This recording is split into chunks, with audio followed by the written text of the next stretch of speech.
Hello बच्चों, ध्यान से देखना। चैप्टर नंबर 13 का इंपॉर्टेंट क्वेश्चन लेकर आया हूँ, ठीक है ना। तो इसमें 13.1 है, 13.2 है एंड 13.3 है।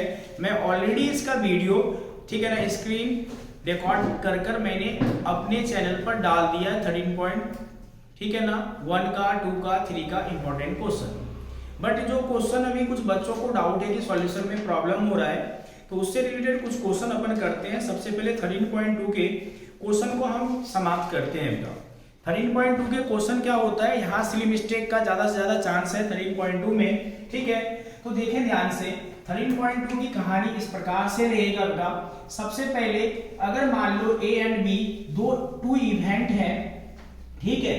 अगर ये दोनों के दोनों क्या है, इंडिपेंडेंट इवेंट है, स्वतंत्र घटना है, तो आप ये माइंड में रखना, A intersection of B is equal to the, ठीक है ना, probability of A multiply by probability of B.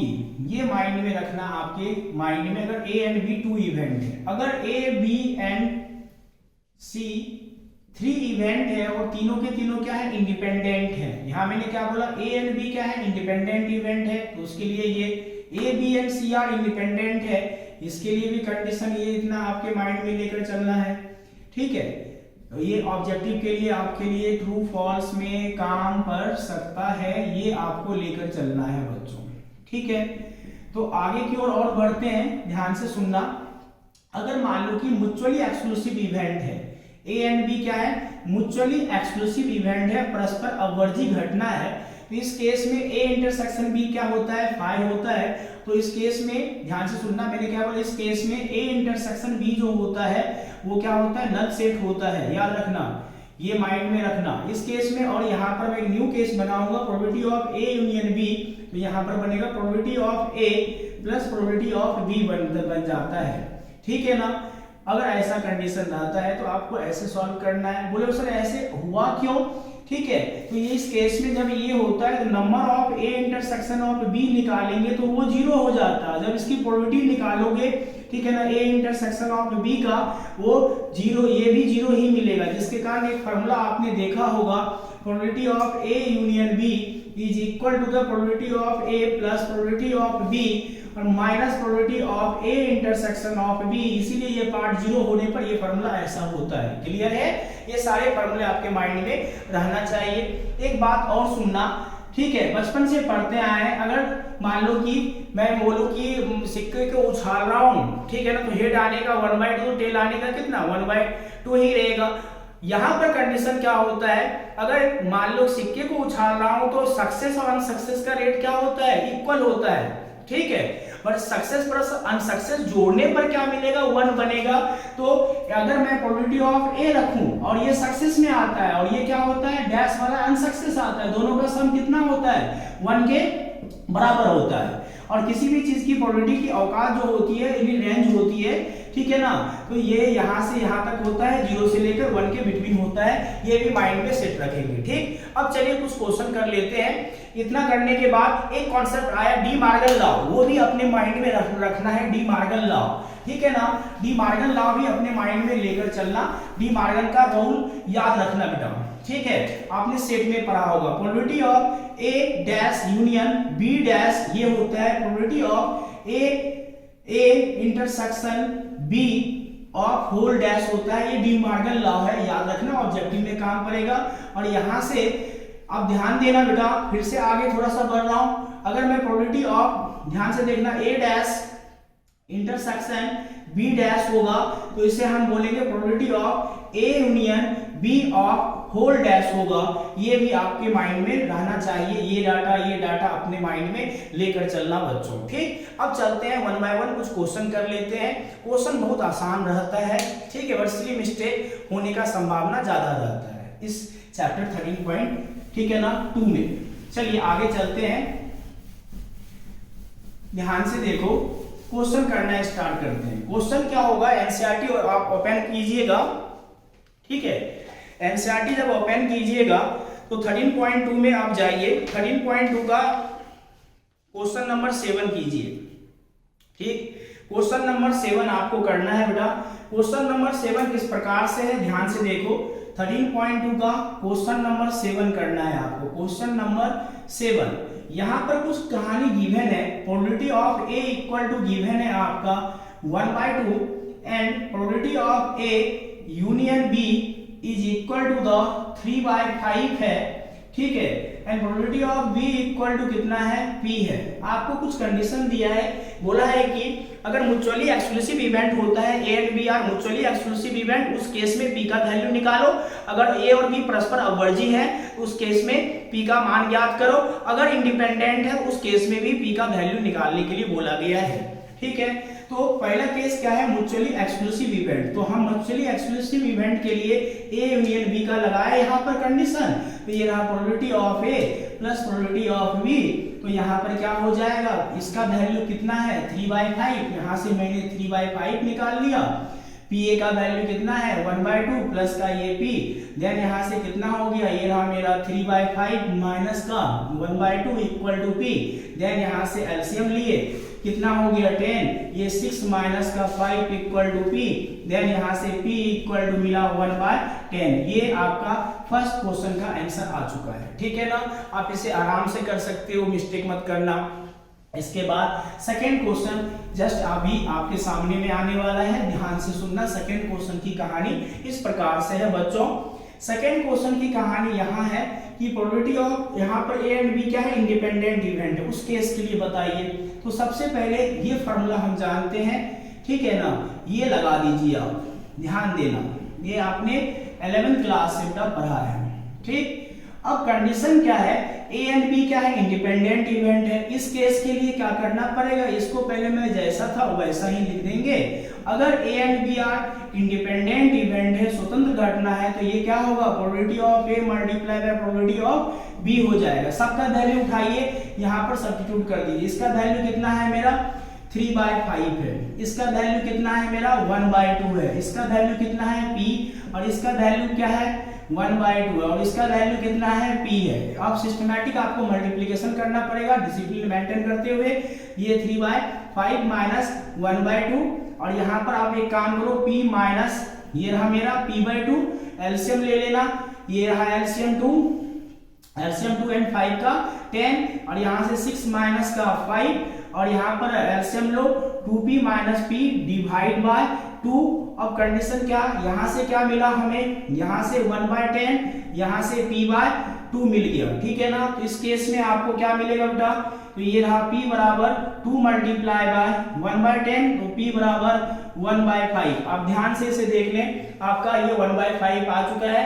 ये क्वेश्चन कर ही जाना, इंपॉर्टेंट है। अब क्वेश्चन नंबर 8 की कहानी, 8 मत करना, छोड़ो, 9 करो, 10 करो, 12 करो, 14 करो। फिर से बोल रहा हूं, 9 करना है, 10 करना है, 12 करना है, 14 करना है। 12 एंड 14 मोस्ट इंपॉर्टेंट रहेगा इस साल के लिए, ठीक है। तो हटाते हैं, तो सबसे पहले अब हम करेंगे सीरियल नंबर पर ही चलते हुए जाएंगे बेटा। चलिए आगे चलते हैं। आपका क्या है, क्वेश्चन नंबर 9 देखें।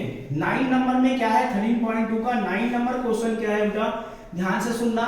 PA इक्वल टू आपके पास गिवन है, कितना है 1/4, एंड PB इक्वल टू आपके पास गिवन है, कितना है 1/2, and PA intersection in probability of A intersection B equal to कितना है 1/8। आपको पूछा गया है P not and not B।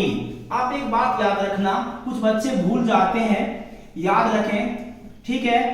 अगर आपको और लगा रहे उसे कहते हैं यूनियन, अगर आपको एंड लगा मिले इंग्लिश में, ठीक है ना, उसे कहते हैं इंटरसेक्शन। और को हिंदी में कहते हैं या, यहाँ कहेंगे और को और भी लिखा रहता है, और हिंदी मीडियम में तथा भी लिखा रहता है, याद रखना, ठीक है ना, मिस्टेक मत कर देना ये बात, ठीक। चलिए यहाँ तक आप याद रखना, फिर हम आगे की ओर चलते हैं, ध्यान से सुनना। अब कंडीशन क्या है, आपको बोला है फाइंड करने के लिए P A नॉट, तो डैश लग जाएगा, इंटरसेक्शन B नॉट, ये आपको पूछा गया है, ये पूछा गया है। तो कैसे निकालिएगा, तो सबसे पहले आपको डी मॉर्गन के सहारे में डी मॉर्गन को याद रखना पड़ेगा। डी मॉर्गन के लिए कहानी इस प्रकार से है, इसको सॉल्व करना है तो डी मॉर्गन लगाएंगे बेटा। जो डी मॉर्गन लगाते ही De Morgan law, A union B of क्या हो जाएगा होल डैश। और हमें क्या करना है, होल डैश को, ये अनसक्सेस है तो 1 माइनस सक्सेस के लिए A, probability of A union B हो जाएगा। ठीक है, तो हमें ए यूनियन बी कैसे निकालेंगे, इसे इक्वेशन नंबर 1 लेकर छोड़ दो। ठीक है, और यहां पर लगा देना कि according to the De Morgan law, exam में लिखना। अब बताओ ए यूनियन बी निकालने के लिए हमें इसके सहारे पर चलते हैं। एक फार्मूला हम जानते हैं, probability of A union B is equal to probability of A plus probability of B, ठीक है ना, minus probability of A intersection of B.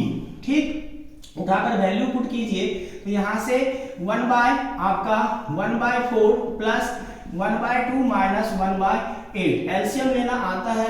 हाँ, तो ये रहा 8, तो ये रहा मेरा 2 प्लस 4 माइनस 1, तो यहां से कितना मिला 2 प्लस 4 माइनस 1, तो ये 5/8 मिल गया हमें यहां से। ठीक है, अब इक्वेशन 1 को याद करो, फ्रॉम इक्वेशन फर्स्ट, तो हमें क्या मिलेगा, तो वहां पर आपके, ठीक है ना, डाटा आपका इंतजार कर रहा है बेटा। 1 minus probability of A union B, इसका वैल्यू निकालना है 1 माइनस 5/8, तो आपका यहाँ से 3/8 आपका आंसर आएगा। ध्यान से आप इसे कॉपी कर लें फास्ट।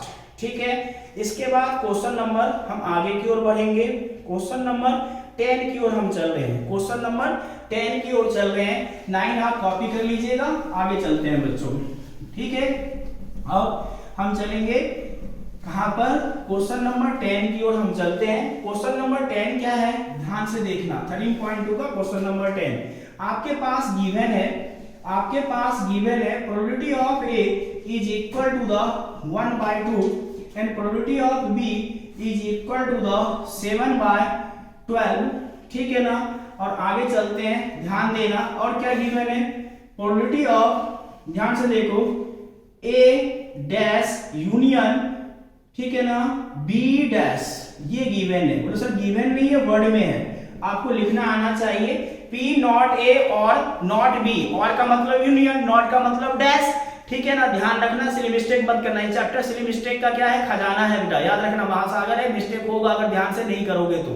ठीक है, अब एक छोटा सा बात बता रहा हूं, हिंदी मीडियम, ठीक है ना, इंग्लिश में भी क्वेश्चन पढ़ लेना। हिंदी मीडियम में कभी कभी कंफ्यूज हो जाते हैं, इंग्लिश मीडियम में कंफ्यूजन कम है, बट इंग्लिश समझे, हिंदी मीडियम में कंफ्यूजन ज्यादा है, तो कर थोड़ा सा हिंदी मीडियम एक बार इंग्लिश में पढ़ लेना क्वेश्चन। ठीक है, जस्ट अब यहां पर हमें क्या करना है, डी मॉर्गन लॉ लगाना है। चलो डी मॉर्गन लॉ लगाते हैं, तो इसके लिए हमें क्या करना पड़ेगा, मैं साइड में यही लिख देता हूं इस डाटा के लिए। तो यहाँ डी मॉर्गन लगाओगे तो probability of A intersection B of whole dash equal to 1/4। यहां पर अब ये अनसक्सेस की कहानी है, तो हम लिख सकते हैं 1 minus success, probability of A intersection of B is equal to 1/4। अब इसको इधर भेज दो, उसको इस साइड ट्रांसफर कर दो, तो आपके सामने में ऐसा फेस देखने को मिलेगा। ये 3/4 probability of A intersection of B, ये हमें मिल चुका है यहां तक। ठीक है, 3/4। ठीक, आप इसे सही से रखना। ओके, अब हमें क्या करना है, पूछा गया है A and B are independent event है, ए एंड बी इंडिपेंडेंट है, बोले हाँ, तो चेक करते हैं है या नहीं है, उसके लिए अपन चेक करते हैं। तो इसके लिए probability of A multiply by probability of B equal to the, ये 1/2 मल्टीप्लाई बाय 7/12, देन यहाँ 7 बाय कितना मिलेगा 24। ठीक, इसे इक्वेशन नंबर 2 रख लेते हैं, इसे ऑलरेडी 1 रखे, थोड़ा सा रिवर्स में चले हैं, तो हम बोल सकते हैं फ्रॉम इक्वेशन, ध्यान देना बच्चों, 1 एंड 2 से क्या देखने को मिला, probability of A intersection of B is not equal to the probability of A into probability of b। तो hence given, hence a and b are not independent event। आप स्टेटमेंट लिख देना। ठीक है, अब हम चलते हैं क्वेश्चन नंबर 12 एंड 14, जो मोस्ट इंपॉर्टेंट रहेगा इस साल के लिए, उसको ध्यान से करना बच्चों।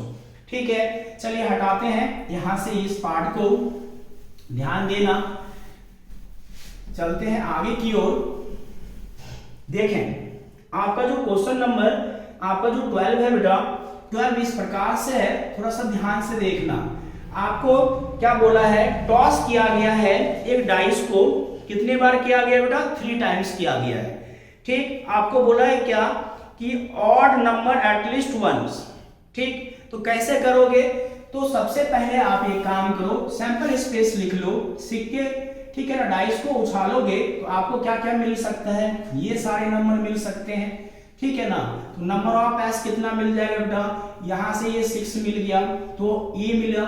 और नंबर के लिए कौन कौन और नंबर होगा, 1 होगा, विषम संख्या 1 होगा, 3 होगा और 5 होगा। बोले हाँ, तो इसका नंबर कितना हो गया, कितने नंबर है 1 2 3, तो ये रहा। इससे इसकी प्रोबेबिलिटी निकाल लो, कितना निकलेगा, favourable event upon total number of outcome, ये रहा मेरा। तो यहाँ से कितना मिला बेटा, ध्यान से देखें, ये 3/6 मिला, देन प्रोबेबिलिटी ऑफ ए कितना मिल गया मेरा, 1/2 मिल गया, ये सक्सेस मिला, ठीक है ना।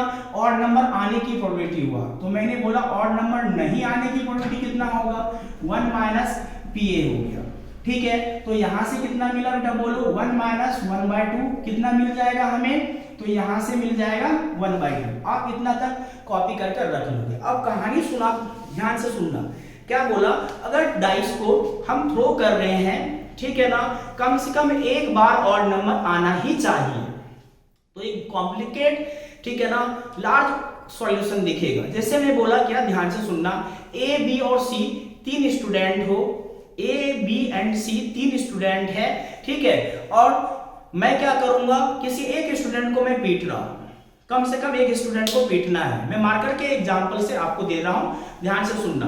ये 3 मार्कर है, मैंने क्या बोला, ठीक है ना, ये 3 मार्कर में से एक मार्कर को हमको सेलेक्ट करना, तो इस मार्कर को सेलेक्ट कर लेंगे, इसको हटा देंगे, पीटे वाला एग्जांपल हटा देते हैं, एग्जाम का टाइम है, बच्चे गुस्सा जाएंगे, ठीक है ना। एक मार्कर को मैंने हटाया, ये 2 मार्कर रह गया, फिर से मैंने इस मार्कर को रखा, सेलेक्ट किया, 2 को हटा दिया, ठीक है। फिर इस मार्कर को, तीसरे मार्कर को सेलेक्ट किया तो इस 2 को हटा दिया। उसी प्रकार से ये पहला केस हो गया एटलीस्ट 1 के लिए। अब हम इनमें से किसी 2 को सेलेक्ट करेंगे, 2 को सेलेक्ट करेंगे, कोई एक रह जाएगा, इसके भी कॉम्बिनेशन कितने बन जाएंगे, 3, और आखिरी बार तीनों को सेलेक्ट कर लेंगे। तो ये 3 कॉम्प्लिकेट सॉल्यूशन मेरे सामने में दिखेगा। उससे बचने के लिए हम एक काम करते हैं, ठीक है, और नंबर नहीं आने का केस निकाल लेते हैं तीनों थ्रो पर, उसको 1 से माइनस कर देंगे, क्योंकि प्रोबेबिलिटी क्या होता है बेटा, सबका जितने भी इवेंट है, ठीक है, जितने भी घटना होते हैं सबको सम करेंगे, वो 1 के बराबर होता है, ठीक है।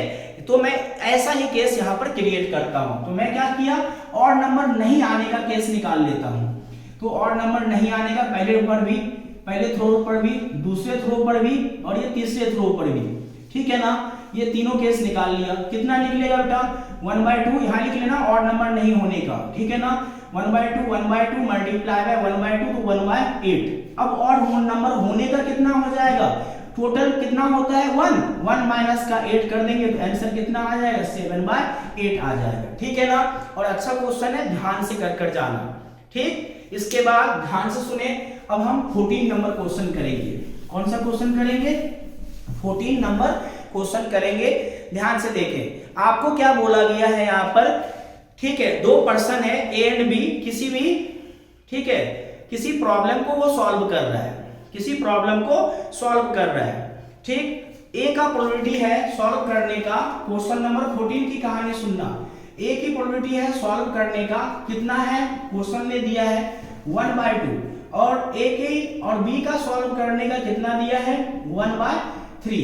तो ए का सॉल्व नहीं करने का कितना हो जाएगा, निकाल लो पहले, फिर हम समझाते हैं। सक्सेस माइनस अनसक्सेस बराबर 1 माइनस सक्सेस, तो यहां से कितना हो जाएगा, 1 माइनस 1/2, तो ये बन गया 1/2। उसी तरह से बी का सॉल्व नहीं करने का 1 माइनस पीबी, तो यहां से 1 माइनस 1/3, तो ये बन जाएगा 2/3, ठीक। अब सुनिए ध्यान से, पहला पार्ट है, बोला क्वेश्चन सॉल्व होना चाहिए।